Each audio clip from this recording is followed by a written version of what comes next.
Hola,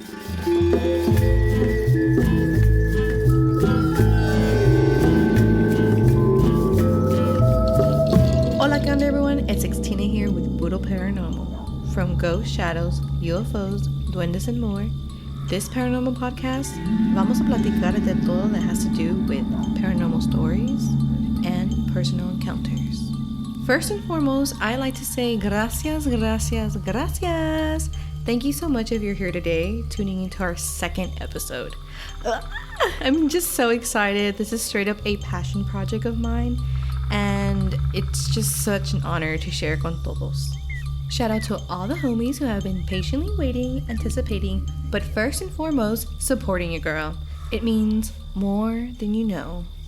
With that, if you have a personal paranormal experience or encounter you'd like to share and potentially feature in a future episode, submit them to puroparanormal@gmail.com. Una vez más, that's puroparanormal@gmail.com. We'd love to hear from you. In today's Spooky Tell, we're going to dive in and talk about college ghosts, demons, and much more. After hearing my amiga relive and share with me her personal paranormal experiences, I could not ignore the shiver down my effing spine when I heard her mention in one of her stories that she had a feeling and urge to check her phone. I thought that was the most eerie shit I've ever heard. Y pues, ¿qué crees que me dijo? Y'all ain't ready for this one. So, when I was in college, my sophomore year, I lived with my best friend, my roommate, in a 2-story loft, pretty old, probably made in like the 60s or something. But the first thing that happened that kind of made us feel weird, which actually happened a lot of times, was our food was always out. So like she would tell me, hey, put your food away. I like put your tacos away. Like there was like avocado and stuff, and I was like, I didn't do that. She didn't do that. So we were just like, who's doing this, right? And I thought maybe someone's like coming in our house when we're not home and eating our food. I don't know. Anyways, that freaked us out. And then one time I was like writing an essay in my room, do my homework, and all of a sudden I just saw like my shoe literally like get thrown across my room. And I was just like, did that just happen? Yes, it did. So I like immediately like got out and went to like cool down because I was like, what is happening here? And then another time I was home alone and I heard the door, like someone knocking on the door. So I was like, okay, like let me go check. Hello. And I went, looked in the little like hole, and there was like an older man like there. So I was like, oh fuck, okay. So I opened the door and then nobody was there. And I was just like, what the hell? Okay. So that freaked me out, and I was like, at this point, I'm just like, okay, this place is haunted. No, it's haunted. Bad vibes. It's fine. Like, whatever. At least they're not hurting me, you know? Until one day, I was like going to sleep. Woke up next day, going to school, walking to the bus, and something was like, check your phone. So I looked at my camera roll, and there was a photo of me sleeping in my room. Mind you, my room didn't have a light bulb like in the center. It's, you know, like those older places, they don't have like built-in lighting. Mm-hmm. So I only had a lamp in my room, which obviously was off. And so this photo of me is me laying in bed asleep, and it's like someone's taking a picture of me, and there's light all around me. Like my room is completely lit up. Wait, yo, hey everyone, just going to pop in here for a quick sec. During our editing process, I remember my friend had mentioned she still had this photo somewhere in her camera roll. So I messaged her, and well, guess what? She sent me the photo. Yes, the photo. With her permission, I'm able to share it with y'all. To view this eerie and hella creepy photo, head over to our Instagram at Puro Paranormal Podcast and let me know what you think. I mean, what could it have been? I'd love to hear your theories. Let me know. I'm really, really curious because honestly, this photo is kind of really, really freaking creepy. Like, don't look at a photo if it's late at night. I mean, you could. I'm not going to stop you, but it might scare you. So, You've been warned. I kind of like realized, okay, this is really bad. And then my roommate told me she had a dream that she woke up in her room and she like looked to her closet, which was like right next to her bed, and there was an entire like family sitting in there, and they were all really like big, and they told her that was their place, and every time we left, like they would come out and like eat our food, and like that was theirs, that wasn't our place. So I was just like, okay, like this makes sense with the food now. That's the dream though, right? Yeah, that was her dream, but like she said it felt so real, and like she was really freaked out by it.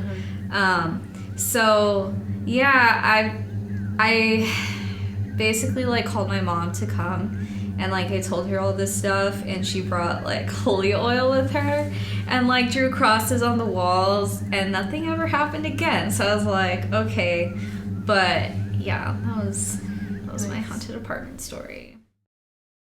Hey girl, hey! Are you looking for a place to take your next beauty shots? Look no further, amigues. The Pink Penthouse is a luxurious photography studio located in Kyle, Texas. The queens of DIY and everything pink. This is a place to invest in yourself and pamper yourself. Offering full makeup and glam, this one-of-a-kind studio is definitely worth checking out. Follow them on Instagram at @thepink_penthouse for more information and rates. They hope to see you soon, beauty queens. Have you ever had an experience or an event cuando someone sees something that you can't? Well, in this next story, we're going to dive into a series of eventos bien curiosos. What you're about to hear is quote unquote a straight up sixth sense child experience type of vibe, coming from the perspective of my amiga's younger brother, with more than one occasion of weird sightings, sounds, and experiences, led to the constant curiosity and fear of what actually was happening in their family home. What was he seeing? And why couldn't anyone else see what was right in front of them? Or beside them? Or outside their windows? Yeah, let's jump right in. Okay, so I did grow up in like super religious, like Pentecostal church when I was like really young, and my grandparents were like from Mexico, like religious Mexico, like demonic, like exorcism stuff. And there was times where like we were in church and like literally a person that was like demon possessed would just like walk in and start saying weird stuff. Like, we've never seen this person before. They just walk in the church and like start like saying like that they're like the devil and stuff. And I've seen some weird stuff. Like, I've seen demon possessed quote unquote people. The last time I saw one was in high school at church, and I was just like, okay, what is this? In my mind I'm like, they're having a psychotic break. But then like, it's weird, the stuff they say is like so specific. Where's it coming from? Yeah. And so like, my point in this is like, one time I was watching TV and they talked about like this demon called Legion, which is a demon that actually comes out in the Bible, and that this person that I saw demon possessed, they said, my name is Legion. Like, we are many. So like, it's weird to see things in real life that have like exist in like movies or whatever, like actually like be a real thing. So, yeah. Like, my brother was like sixth sense child, like for real. He it was really bad, like for real, this fucking scared me, like traumatized to this day. So my brother went through this phase where he would like wake up at night or like stay up really late. I'm in like first, second grade, so he's like in kindergarten. And he would just say weird shit, like, for example, my dad found him just like looking down our stairs, and my dad's like, Michael, what are you looking at? And he's like, Dad, don't you see him? He's right there. And we're just be like, what the hell? And then sometimes you would find him late at night, Oh my God. sitting down at the table having a conversation with someone, like with something.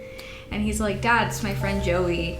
Like, he's my friend. And one time my dad said that he went in Michael's room because Michael was awake late at night. And my brother was like, Dad, my friend Joey doesn't like you. He doesn't like when you're here. And my dad's like, where? And he's like, he's right behind you. Like, he's right there. And I was just like, and mind you, I'm like listening to all this, taking this all in. So it traumatized me really bad at the time that like I couldn't sleep, and I couldn't sleep alone either. So my dad would like put me to sleep every night because of it. But then when my dad would leave, I'd wake up and I'd find my brother like doing some weird shit. So like one time I followed him like to the stairs, and I was like, Michael, what do you see? Like, what are you looking at? And he's like, Alexis, look outside. And he just like pointed out the window. He's like, do you see all of them? And I was like, what the hell? Like, I don't see what you're seeing. Like, what the fuck? And That's like intense. Like, you know, it makes you really question, like, is he like messing around with me, or like this is a legit reaction right now? I don't know, but my family is like really religious, so at the time that all this is happening, my parents were like fighting a lot and like going through a divorce. The vibes were really bad. So what happened was my dad's grandma from Mexico came to visit in town. She didn't know anything was going on, nothing. We told her to come over to the house, and as soon as she stepped in, she was like, hay algo aquí, like there's something here. And she immediately went upstairs straight to my brother's room, like with no one telling her anything. She just like went up there, started like praying, doing some stuff, and yeah, like it stopped for a minute. And then my parents divorced, we moved out, and then like it stopped with my brother, but then we moved into this apartment with my mom, and I remember my aunt was babysitting us, and my brother went under the table, and he was like, Joey's back, like he's here again. And my aunt automatically was like, oh hell no, and just started like praying for him and stuff. And like that was the last time anything happened with him. But like if you ask him about it today, he doesn't remember anything, like at all. He's just like if it didn't even happen. And I'm just like, bro, you literally like traumatized everybody. Like for real, it was like a scary issue where we didn't know when he was like seeing things, and he would just like do really weird things, and it was not a fun time. Did y'all move out of that place? Yeah, and like I have dreams about that place all the time, and they're really scary, like for real. Do you think his mind like blocked it, or like? Yeah, cause well, when everything was happening, he wasn't scared. Like he wouldn't cry, he wouldn't say he felt unsafe or anything. And I know like he would see a bunch of different things. Like I know there was a man in a coat with a hat he would always see, because he would tell me about it. Like there was just like different things there for him, and I don't know what it, like why or what it was, but it literally never happened again. Like it was just in that house. Hola, hola, hola. Hey everyone, it's your girl X Tina here. Uy, guys, when I say this story gave me goosebumps, listening to it while editing, yeah, it gave me the scary ick. Like it really freaked me out. Whenever we recorded these in real life, siempre me pongo como, I don't know, like nerviosa, like, I don't know, I just get weird, you know, I get that over the shoulder looking vibe, you know? Yeah. Anyways, thank you for tuning in. I can't wait to share with you what next episode's going to talk about. Let's just say it has to do with pennies. Yeah. Anywho, like I said, these authentic stories are true to them, so they're true to us. If you have a personal or paranormal experience that you'd like to share for a future episode, submit them to puroparanormal@gmail.com. Una vez más, mi gente, that's puroparanormal@gmail.com. Until next time, mi gente, puro pinche paranormal out. This